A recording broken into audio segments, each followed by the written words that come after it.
الحمد للہ وکفى وسلام علی عبادہ الذین اصطفى اما بعد فاعوذ باللہ من الشیطان الرجیم بسم اللہ الرحمن الرحیم کل نفس ذائقۃ الموت وقال اللہ تبارک وتعالی فی القرآن المجید والفرقان الحمید وتوبوا الی اللہ جمیعا ایہا المؤمنون لعلکم تفلحون صدق اللہ مولانا العظیم وقال النبی صلی اللہ علیہ وسلم التائب حبیب اللہ وقال علیہ الصلاۃ والسلام التائب من الذنب کمن لا ذنب لہ وصدق رسولہ النبی الکریم ونحن على ذلك لمن الشاهدين والشاكرين والحمد لله رب العالمين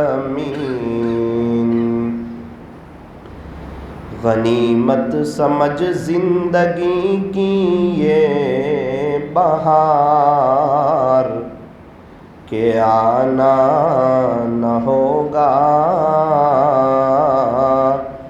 یہاں بار بار غنیمت سمجھ زندگی کی یہ بہار کہ آنا نہ ہوگا یہاں بار بار صبح ہوتی ہے شام ہوتی ہے عمر یوں ہی تمام ہوتی ہے زندگی ہو رہی ہے مثل برف کے کم رفتہ رفتہ چپ کے دم بدم گیا وقت پھر ہاتھ آتا نہیں مرا بیل گھاس کھاتا نہیں آگاہ اپنی موت سے آگاہ اپنی موت سے کوئی بشر نہیں سامان 100 برس کا پل کی خبر نہیں سامان 100 برس کا پل کی خبر نہیں کر لے توبہ ابھی بھی وقت ہے پھر یہ نہ کہنا کہ حساب بہت سخت ہے، پھر یہ نہ کہنا کہ حساب بہت سخت ہے۔ موت سے کس کو رستگاری ہے، موت سے کس کو رستگاری ہے، آج وہ تو کل ہماری باری ہے۔ بہت ہی محبت سے درود پاک پڑھ لیجیے۔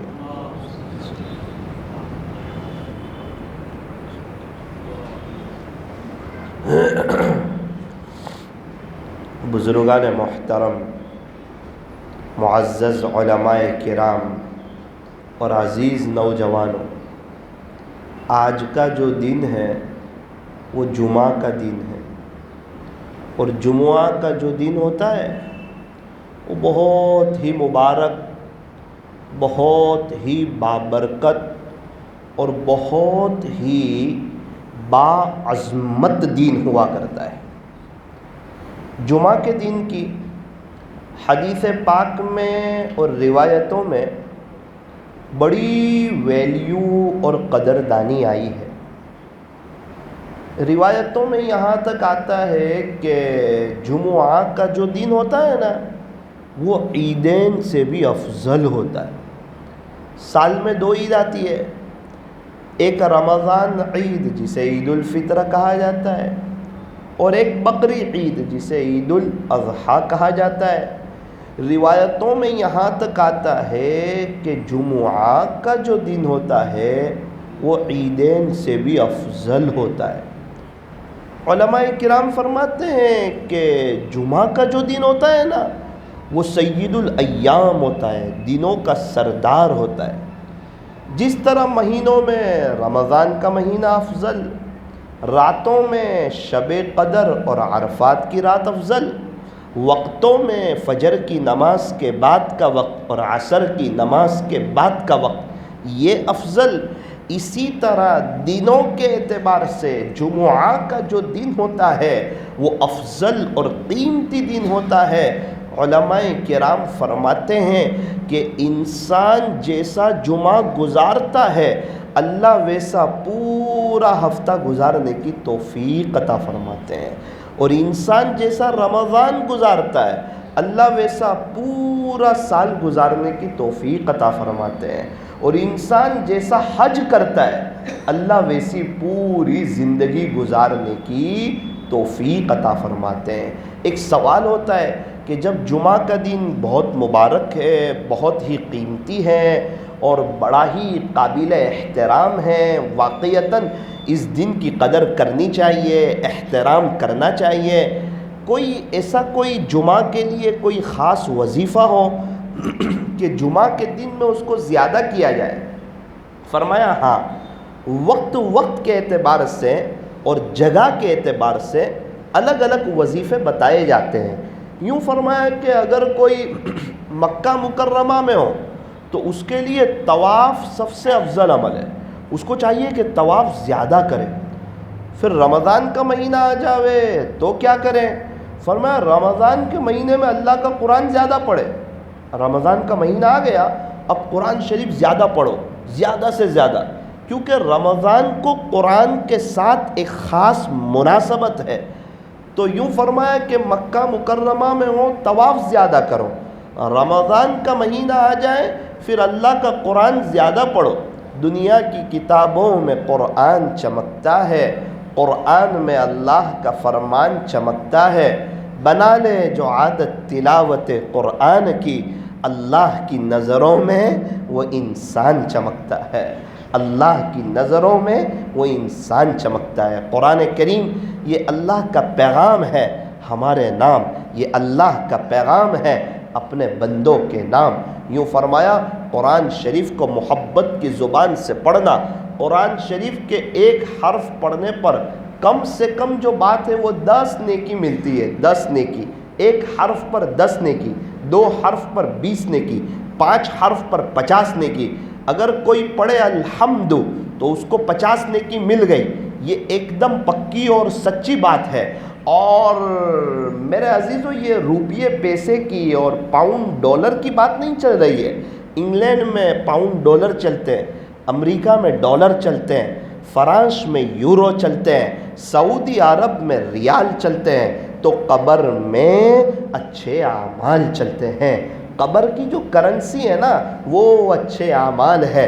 قیامت کے دن انسان ایک ایک عمل کے لیے تڑپے گا, ایک ایک نیکی کے لیے انسان افسوس کرے گا, کیونکہ جس کی نیکی کا پلڑا بھاری ہو جائے گا, فَأَمَّا مَنْ ثَقُلَتْ مَوَازِينُ, جس کا نیکی کا پلڑا بھاری ہو گیا, فَهُوَ فِي عِيشَةٍ رَاضِيَةٍ, تو وہ ہمیشہ ہمیشہ کی عیش میں ہوگا, راحت میں ہوگا.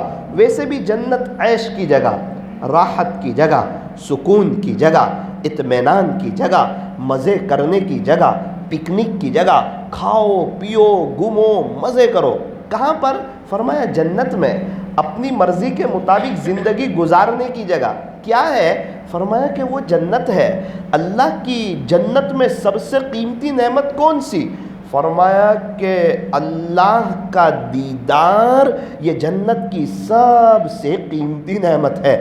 بندہ جب جنت میں اللہ کا دیدار کرے گا نا تو جنت کی نعمتوں کو اور لذتوں والی چیز کو اور جنت کے میووں کو اور جنت کے پھل کو اور جنت کے ذائقوں کو اور جنت کی بہاروں کو اور جنت کے بالا خانوں کو اور جنت کی نہروں کو اور حوروں کو اور جنت میں جو دنیا بھر کی آشائشیں ہیں اور راحتیں ہیں, انسان سب بھول جائے گا جب تک اللہ کا دیدار کرے گا. اور جیسے ہی اللہ کا دیدار والا سلسلہ بند ہوگا, دوبارہ اس کو جنت میں دھیان لگے گا, جنت میں اس کو انٹرسٹ آئے گا. اور جیسے ہی پھر دوبارہ اللہ کا دیدار ہوگا, پھر جنت بھول جائے گا. ارے جس اللہ نے جنت کو بنایا ہو وہ اللہ کیسے ہوں گے؟ اللہ اکبر کبیرہ.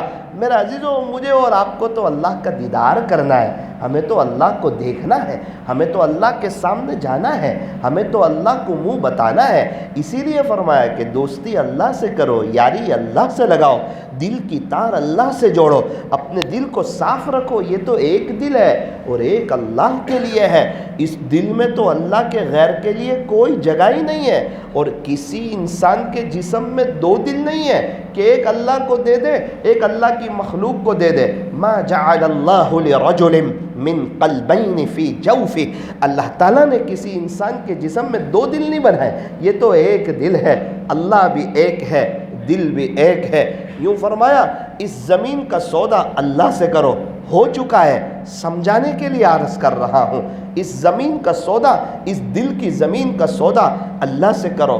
اللہ بہت اونچی قیمت لگائیں گے, اللہ پاک کہاں سے کہاں لے جائیں گے. میرے عزیزو, ایک گندے گلاس میں ہم لوگ پانی پینا پسند نہیں کرتے, گندے دل میں اللہ تعالیٰ اپنی محبت کو ڈالنا پسند نہیں فرماتے. گندے خمچے میں ہم کھانا پسند نہیں کرتے, گندے دل میں اللہ تعالیٰ اپنی محبت کو ڈالنا پسند نہیں فرماتے. یہ تو ایک دل ہے, یہ ایک جوانی ایک مرتبہ ملتی ہے. یہ دل جو ملا ہے میرے عزیزو, اس کو قیمتی سمجھو. اللہ تعالیٰ نے مجھے اور آپ کو صاف شفاف دل دے کر بھیجا تھا اور اس کا مطالبہ کیا ہے کہ قلب سلیم لے کر آنا, قیامت کے دن تجھے یہی کام آئے گا. یوم لا ينفع مال ولا بنون. قرآن کریم میں اللہ تبارک و تعالیٰ نے صاف اعلان کیا کہ قیامت کے دن نہ تمہیں تمہارا مال کام آئے گا, نہ تمہیں تمہاری اولاد کام آئے گی. پھر کیا کام آئے گا؟ فرمایا الا من اتى اللہ بقلب سلیم. قیامت کے دن تو صرف سورا ہوا دل کام آئے گا, قلب سلیم کام آئے گا. ایک باپ نے اپنے بچے کو بہت بڑا شاہی بنگلہ دے دیا, 3 فلور کا. بیٹا اس میں رہے, آرام کر, خوش رہے. ایک چھوٹا سا کمرہ اس میں تھا نیچے, کہا بیٹا یہ میرے لیے رکھنا, اس کو صاف رکھنا. بچہ اس میں رہنے لگا, مختلف نعمتوں سے فائدہ اٹھانے لگا اور ہرا بھرا پورا بنگلہ. کچھ وقت کے بعد جب باپ اس گھر میں آیا تو کیا دیکھتا ہے کہ وہ نیچے کا کمرہ گندا ہے. بتاؤ باپ کا دل کتنا دکھے گا.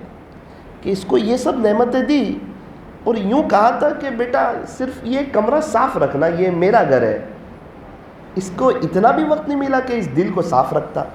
میرے عزیزو، اللہ تعالیٰ نے یہ پورا جسم دیا ہے، ہاتھ، آنکھ، کان، پیر، ناک، زبان، دل، دماغ۔ اگر اللہ تعالیٰ ہمیں بینائی نہ دیتے تو ہم نابینا ہوتے، اگر اللہ تعالیٰ ہمیں سننے کی طاقت نہ دیتے تو ہم بہرے ہوتے، اگر اللہ تعالیٰ ہمیں بولنے کی طاقت نہ دیتے تو ہم گونگے ہوتے، اگر اللہ تعالیٰ ہمارے سروں پر بال نہ دیتے تو ہم گنجے ہوتے، اگر اللہ تعالیٰ ہمارے ہاتھ اور پیر میں کچھ تکلیف دیتے تو ہم لنگڑے اور اپاہج ہوتے، اگر اللہ تعالیٰ ہمیں مکان نہ دیتے تو ہم لامکان ہوتے، اللہ تعالیٰ اگر ہمیں اولاد نہ دیتے تو ہم لاولد ہوتے، اللہ تعالیٰ اگر ہمیں عزت و بری زندگی نہ دیتے تو ہم ذلیل ہوتے، علم نہ دیتے تو ہم جاہل ہوتے، یہ روپیے پیسے نہ دیتے تو ہم غریب ہوتے، نعوذ باللہ اگر ایمان نہ دیتے تو ہم بھی غیر مسلم ہوتے۔ یہ تو اللہ کا شکر ہے، ایمان اللہ نے دیا ہے۔ ہاں، اسی لیے کہا کسی غیر مسلم کو حقیر مت سمجھنا، کسی یہودی کو، نصارہ کو، مشرک کو، مجوسی کو۔ ابھی تیرا اینڈ نہیں آیا ہے اور اینڈ اس کا بھی نہیں آیا ہے۔ کیا تو حضرت عمر رضی اللہ عنہ کی زندگی بھول گیا، جو ننگی تلوار لے کر نبی علیہ السلام کو نعوذ باللہ شہید کرنے کے لیے آ رہے تھے، اور ان کا پکا ارادہ تھا، سچا جذبہ تھا، جب ان کے پاس ایمان نہیں تھا۔ ایک تو حضرت عمر کا وہ دور تھا، پھر اینڈ کیا ہو رہا ہے، اس کے بعد ہمارے نبی کی محبت میں گرفتار ہو رہے ہیں، ایمان قبول فرما رہے ہیں، اور ہمارے نبی علیہ السلام پر اپنی جان نچھاور فرما رہے ہیں۔ اور جو عشرہ مبشرہ ہے، ابو بکر فی الجنہ، عمر فی الجنہ، عثمان فی الجنہ، علی فی الجنہ، طلحہ فی الجنہ، زبیر فی الجنہ، عشرہ مبشرہ میں سے حضرت عمر رضی اللہ عنہ جو اللہ اکبر کئی دفعہ پیارے نبی کی زبانی سنا، میں ابو بکر اور عمر، میں ابو بکر اور عمر، میں ابو بکر اور عمر، اور کس شان کے ساتھ دنیا سے جا رہے ہیں۔ اللہ اکبر کبیرہ، دعا کی تھی اللہ تعالیٰ سے کہ باری تعالیٰ مدینہ منورہ کی موت عطا کرنا، اور مدینہ منورہ میں شہادت کی موت عطا کرنا۔ مدینہ منورہ کا ماحول اتنا پر امن تھا، اور حضرت عمر رضی اللہ عنہ کا ایسا رعب اور دبدبہ تھا کہ مدینہ منورہ میں حضرت عمر رضی اللہ عنہ شہید ہو ایسے کوئی آثار نظر نہیں آ رہے تھے۔ لیکن یوں فرمایا کہ دعا تو اللہ قبول کرتا ہے نا، اللہ تعالیٰ کسی کی دعا کو ضائع نہیں کرتا، اللہ کسی کی دعا کو رائے گا نہیں کرتا، چونکہ اللہ تعالیٰ جو ہے وہ بڑے قدردان ہیں۔ وَكَانَ اللَّهُ شَاكِرًا عَلِيمًا، تیرا اللہ تو بڑا قدردان ہے، اور قدردان کس کو کہتے ہیں؟ جو تھوڑے پر بہت زیادہ دینے والا ہو، اس کو قدردان کہتے ہیں۔ علیمہ، اللہ تعالیٰ سب جاننے والے ہیں، میں اور آپ کیا کرتے ہیں اللہ تعالیٰ کو سب پتہ ہے۔ وَاللَّهُ خَبِيرٌ بِمَا تَعْمَلُونَ، تم جو کر رہے ہو تیرا پروردگار اس سے باخبر ہے، سب معلوم ہے۔ اور اگر کوئی کسی پر ظلم کر رہا ہے، کسی کو تکلیف پہنچا رہا ہے، اپنے ماں باپ کو ستا رہا ہے، اپنی بیوی کو تکلیف پہنچا رہا ہے، اور اپنی دکان پہ بیٹھنے والوں کو حقیر سمجھ رہا ہے، تو کیا تیرے اللہ کو پتہ نہیں ہے؟ تو کہا سب معلوم ہے۔ وَمَا اللَّهُ بِغَافِلٍ عَمَّا تَعْمَلُونَ، یہ جو تم جو کر رہے ہو نا، یاد رکھنا اللہ تعالیٰ اس سے غافل نہیں ہے۔ کوئی اپنی تنہائی کو ناپاک کر دیتا ہے اور موبائل کا غلط استعمال کرتا ہے، اور اپنے مولا کو اور قیامت کے دن کو اور اللہ سے ملاقات کو بھول دیتا ہے، اور اپنا مسلمان ہونا بھول جاتا ہے، گناہوں سے وہ بچتا نہیں ہے، تو کیا اللہ تعالیٰ کو نہیں پتہ چلتا ہے کہ انسان تنہائی میں کیا کرتا ہے، سڑکوں پر کیا کرتا ہے؟ قرآن کریم میں صاف اعلان کیا، یعلم خائنۃ الاعین، تیرا اللہ تو آنکھوں کی چوری کو بھی جانتا ہے، وما تخفی الصدور، تم اپنے سینوں میں کیا بھید چھپائے ہوئے ہو نا، وہ بھی سب اللہ کو پتہ ہے۔ انہ علیم بذات الصدور، تیرا اللہ سینوں کے بھیدوں کو جاننے والا ہے، اور ہر وقت اللہ ہمارے ساتھ ہے۔ وَهُوَ مَعَكُمْ أَيْنَمَا كُنْتُمْ، اللہ تمہارے ساتھ ہے تم جہاں کہیں بھی ہو، جہاں ہم 2 ہوں وہاں اللہ تیسرا ہے، جہاں ہم 3 ہوں وہاں اللہ چوتھا ہے، جہاں ہم 4 ہوں وہاں اللہ 5واں ہے۔ ہم سمجھتے ہیں کہ سماج عزت دیتا ہے، معاشرہ عزت دیتا ہے، قرآن کریم میں اس بات کا صاف اعلان فرمایا کہ نہ سماج عزت دیتا ہے نہ معاشرہ عزت دیتا ہے۔ سب سے پہلے اپنے ذہن کو اس بات سے خالی کرو کہ لوگوں کے پاس عزت ہے، ارے لوگوں کو صرف پیسہ چاہیے، ان کو نہ کوئی عزت کی پڑی ہے اور نہ کسی کو عزت دینا جانتے ہیں۔ لوگوں کے ہاتھ میں عزت نہیں ہے، اگر لوگوں کے ہاتھ میں عزت ہوتی تو یہ جو اللہ کے نافرمان لوگ ہیں انہیں کبھی عزت نہیں ملتی۔ فرمایا کہ عزتوں کو دینے والے اللہ ہے۔ قرآن کریم میں اس کا اعلان کیا، وَتُعِزُّ مَن تَشَاءُ، کہ تیرا اللہ جسے چاہتا ہے اسے عزت دیتا ہے، وَتُذِلُّ مَن تَشَاءُ، اور اللہ جسے چاہتا ہے اسے ذلیل کر دیتا ہے۔ بادشاہوں کا بادشاہ کون ہے؟ فرمایا اللہ ہے۔ قُلِ اللَّهُمَّ مَالِكَ الْمُلْكِ، بادشاہ کون دیتا ہے؟ تُؤْتِ الْمُلْكَ مَن تَشَاءُ، بادشاہ کون چھین لیتا ہے؟ وَتَنزِعُ الْمُلْكَ مِمَّن تَشَاءُ، تیرا اللہ بادشاہوں کا بادشاہ ہے، شہنشاہوں کا شہنشاہ ہے، احکم الحاکمین ہے، تاجدار مدینہ کا رب ہے۔ اللہ جب جسے چاہے اسے عزت دے دے، جب جسے چاہے اسے ذلیل کر دے۔ بیدک الخیر، خلاصہ یہ ہے کہ سارا کنٹرول اور سارا پاور یہ سب تیرے رب کے ہاتھ میں ہے۔ انک علی کل شیء قدیر، بے شک تیرا اللہ ہر چیز پر قادر ہے۔ یہ رات کو دن میں اور دن کو رات میں کون تبدیل کرتا ہے؟ فرمایا یہ اللہ ہی کرتا ہے۔ کبھی دن 10 گھنٹے کا، رات 14 گھنٹے کی، کبھی رات 10 گھنٹے کی، دن 14 گھنٹے کا۔ یہ رات اور دن میں کمی زیادتی کون کرتا ہے؟ فرمایا اللہ کرتا ہے۔ یہ آسمانوں کو بنانے والا کون؟ یہ ساتوں آسمان کو بنانے والا کون؟ اور بغیر ستون کے یہ آسمان ٹھہرے ہوئے ہیں، وہ کون ہے جو اسے زمین پہ گرنے نہیں دیتا؟ فرمایا وہ اللہ ہے۔ آسمانوں کو بنانے والے اللہ، زمین کو بچھانے والے اللہ، پہاڑوں کو گاڑنے والے اللہ، سمندروں کا نظام چلانے والے اللہ، آسمان سے پانی کو برسانے والے، زمین سے غلے کو اگانے والے، انڈے سے بچے کو نکالنے والے، ساری دنیا کا نظام چلانے والے۔ فرمایا کہ وہ ایک اللہ ہے۔ نادان کو اس بات کا بالکل نہیں پتا۔ وَتُعِزُّ مَن تَشَاءُ وَتُذِلُّ مَن تَشَاءُ۔ ہم تو سمجھتے ہیں منگنی میں اگر رسم و رواج نہیں کریں گے ہماری ناک کٹ جائے گی۔ ارے ناک نہیں کٹے گی، اگر آپ رسم و رواج کرو گے نا وقتی عزت ملے گی۔ شادی میں فضول خرچی کرو گے نا 2 مہینے تک سب واہ واہ کریں گے، 2 مہینے کے بعد آپ کی بیٹی کا فون آئے گا کہ ابا آپ سسرال میں اچھا نہیں لگتا ہے۔ اب حالات شروع ہو گئے، پھر 30 سال تک، 40 سال تک، 45 سال تک بھگتتے رہنا۔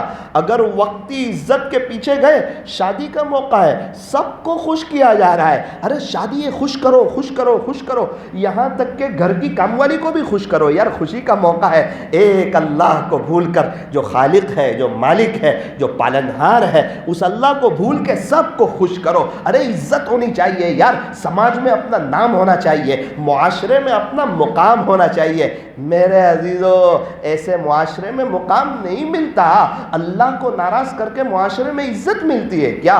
ارے باپ ناراض ہو تو بچے کو باپ کے گھر میں اچھا لگے گا؟ فرمایا نا نا نا نا، جب اللہ ناراض ہو تو بندے کو اللہ کی زمین پہ اچھا لگے گا؟ فرمایا نا۔ ایک آدمی نبی کے طریقوں کے خلاف زندگی گزارتا ہے، اسے مدنی کلچر اور مدینہ منورہ کا ماحول اور ہمارے نبی کا معاشرہ اور ہمارے نبی کا چہرہ اور ہمارے نبی کا پیرویس اور ہمارے نبی نے جو صحابہ کو تیار کیا اور صحابہ نے جو ہمارے نبی کی نقل اتاری، تابعین نے، تبع تابعین نے، اولیاء عظام نے، اللہ والوں نے جو ہمارے نبی کی نقل اتاری۔ اب ایک نوجوان ہے، اس کو نہ نبی کا چہرہ پسند آتا ہے، نہ خواجہ صاحب کا چہرہ پسند آتا ہے، نہ بایزید بستامی کا چہرہ پسند آتا ہے، نہ جنید بغدادی کا چہرہ پسند آتا ہے، نہ صحابہ کا، نہ تابعین کا، نہ تبع تابعین کا، نہ اللہ کے نیک بندوں کا، نہ اللہ کے عاشقوں کا اسے چہرہ پسند آتا ہے۔ میرے عزیزوں، بغیر ماسک کے آج ہم پولیس والے کے سامنے نہیں جا سکتے، بغیر داڑھی کے کل پیارے نبی کے سامنے ہم کیسے جا سکیں گے؟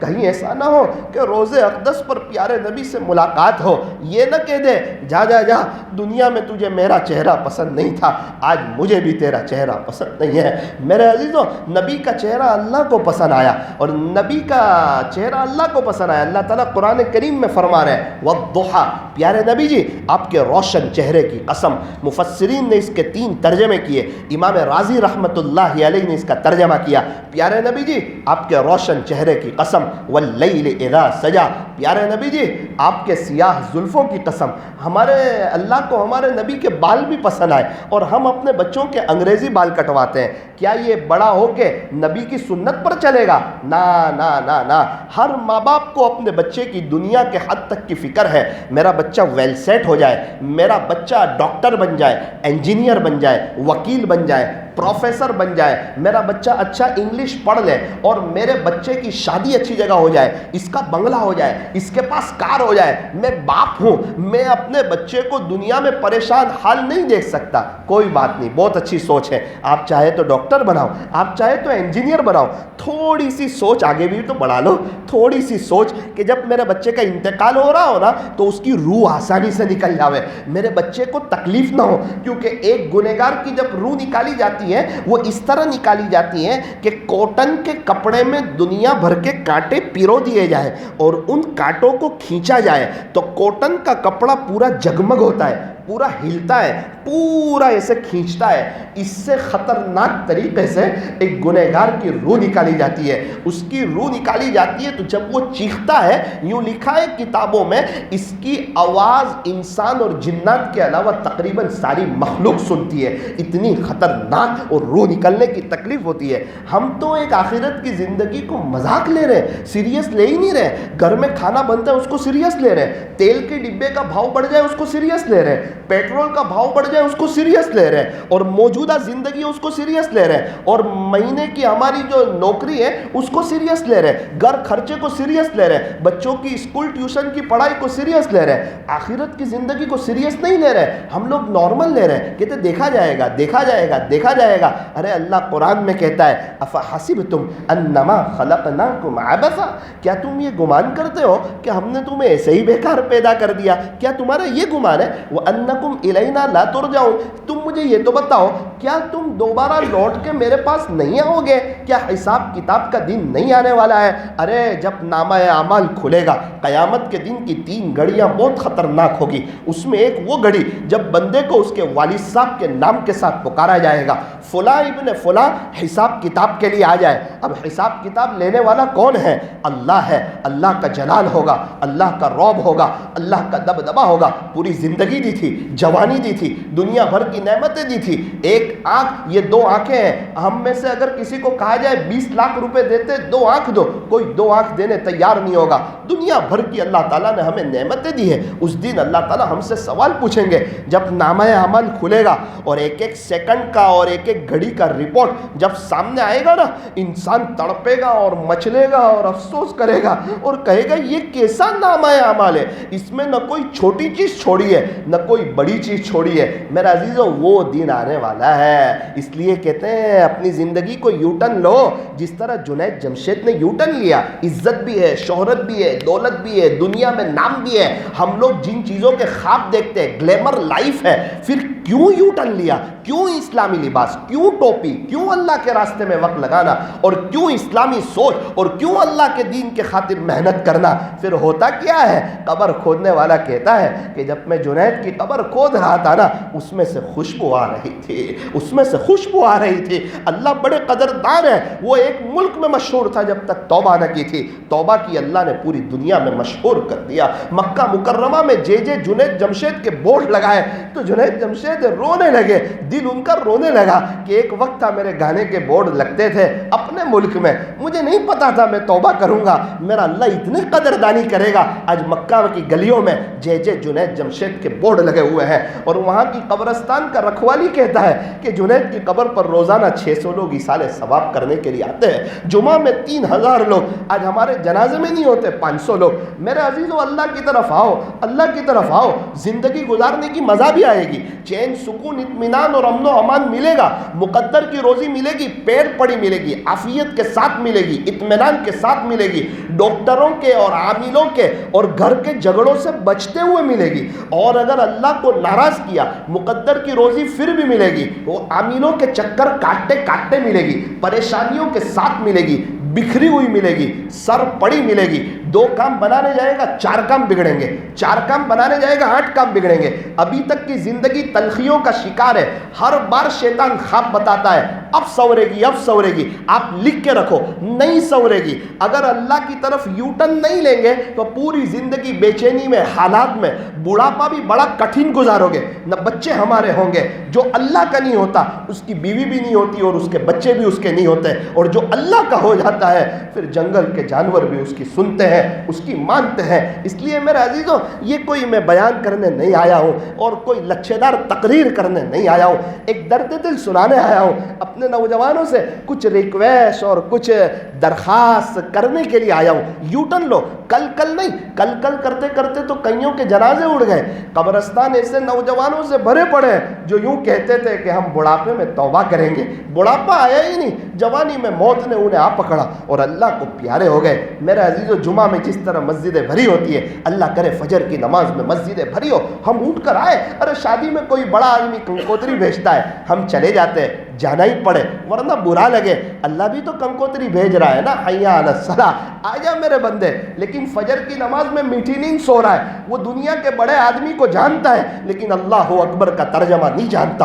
حالانکہ پیدا ہوا تھا، اس کان میں بھی اللہ اکبر کہا تھا، اس کان میں بھی اللہ اکبر کہا تھا، 5 وقت مسجد کے مائک سے اللہ اکبر سنتا ہے اور بار بار نماز میں کہتا ہے اللہ اکبر، اللہ سب سے بڑا ہے۔ ایک لڑکی نے دیکھو اللہ اکبر کی گونج لگائی، اللہ نے پوری دنیا میں اس کو چمکا دیا۔ اللہ اکبر کوئی معمولی چیز ہے، اللہ بڑے ہیں ہم چھوٹے ہیں، اللہ بڑے ہیں ہم چھوٹے ہیں۔ میرے عزیزو، بارڈولی والو، دنیا والو، آ جاؤ اللہ کی طرف، ورنہ یہ بیان اگر انتقال کے بعد سمجھ میں آئے گا تو مجھے بھی افسوس ہوگا، آپ کو بھی افسوس ہوگا، اور اگر ابھی سمجھ میں آئے گا آپ یو ٹرن لیں گے، دنیا والے کیا کہیں گے، میرے دوست لوگ کیا کہیں گے میں زندگی چینج کروں گا، نا، جب تک لوگ کیا کہیں گے اس بات کو یاد رکھو گے تو مخلوق کا خوف دل میں آئے گا اور اللہ مخلوق کے حوالے کرے گا۔ ابھی یوں سوچو میرا اللہ کیا کہے گا، اللہ اپنا خوف دے گا، دنیا کے خوف سے نجات دے گا۔ اللہ کی غلامی میں آؤ، پوری دنیا والوں کی غلامی سے آزادی ملے گی۔ پیارے نبی کی غلامی میں آؤ، دنیا والوں کی غلامی سے آزادی ملے گی۔ اللہ کے راستے میں وقت لگاؤ، اپنی آخرت بناؤ، اپنے بچوں کو حافظ، عالم، قاری، مفتی، دین کا داعی بناؤ۔ مدرسہ آپ کے قریب ہے، دارالاحسان آپ کے قریب ہے، اپنے بچوں کو پڑھاؤ۔ یاد رکھنا اگر ہمارا بیٹا حافظ قرآن ہوگا تو جنت میں تاج ملے گا، نواسہ حافظ ہوگا تاج نہیں ملے گا، پوتا حافظ ہوگا تاج نہیں ملے گا، بھتیجا حافظ ہوگا تاج نہیں ملے گا، بھائی حافظ ہوگا تاج نہیں ملے گا۔ باپ بیٹا، ایک بیٹا ہے وہ خود حافظ قرآن ہے، اس کی شادی ہوئی، اس کے بچے ہوئے، اور وہ حافظ قرآن بیٹے نے اپنے بچوں کو حافظ نہیں بنایا تو وہ حافظ قرآن کو بھی تاج نہیں ملے گا کیونکہ اس کے بچے حافظ نہیں ہیں۔ ہاں یہ حافظ قرآن ہے، اس کے ماں باپ کو تاج ملے گا جو سورج سے زیادہ چمکدار ہوگا۔ ذرا اپنے بچوں کی قبر کی فکر بھی کرو کہ یہ جب قبر میں جائے نا تو محمد کے غلاموں کا کفن میلا نہیں ہوتا، کوئی کیڑے مکوڑے اس کے آس پاس نہ آئے، اللہ اس سے خوش ہو، جنت کی کھڑکی کھلے اور اس وقت بچے کے دل سے دعا نکلے کہ میرے باپ نے میری دنیا کی بھی فکر کی تھی اور آخرت کی بھی فکر کی تھی۔ آج تو ماں باپ سوچتے بچے کی دنیا سنور جائے، چاہے 60 سال کے بعد ہمیشہ کی لائف اس کی برباد ہو جائے۔ اللہ کے واسطے ان کو کفنی پائجامہ پہناؤ، جینس ٹی شرٹ نہ پہناؤ، بڑے ہو کے اللہ والوں جیسا لباس پہنیں گے۔ اپنے بچوں کے انگریزی بال نہ کٹواؤ، مکتب میں مدرسے میں پابندی سے بھیجو، خود بھی اللہ کا قرآن سیکھو، اپنے گھر میں فضائل اعمال کی تعلیم کرو۔ اللہ تبارک و تعالی ہمیں مرنے سے پہلے سچی توبہ کی اور آخرت کو سامنے رکھ کر کے زندگی گزارنے کی توفیق عطا فرمائے۔ سارے قبرستان والے توبہ کرنے کے لیے تیار ہیں لیکن اللہ اب ان کی ایک سننے کے لیے تیار نہیں ہے۔ میرے عزیزوں، میرے اور آپ کی اللہ توبہ کرنے کے لیے تیار ہے۔ اب ہم اپنے آپ سے پوچھ لیں کیا ہم تیار ہے کہ نہیں، کیونکہ اللہ تعالیٰ تو بڑے مہربان ہے۔ اللہ تعالیٰ ہم تمام کو سچی توبہ کی ابھی ہی نقد توفیق عطا فرمائے۔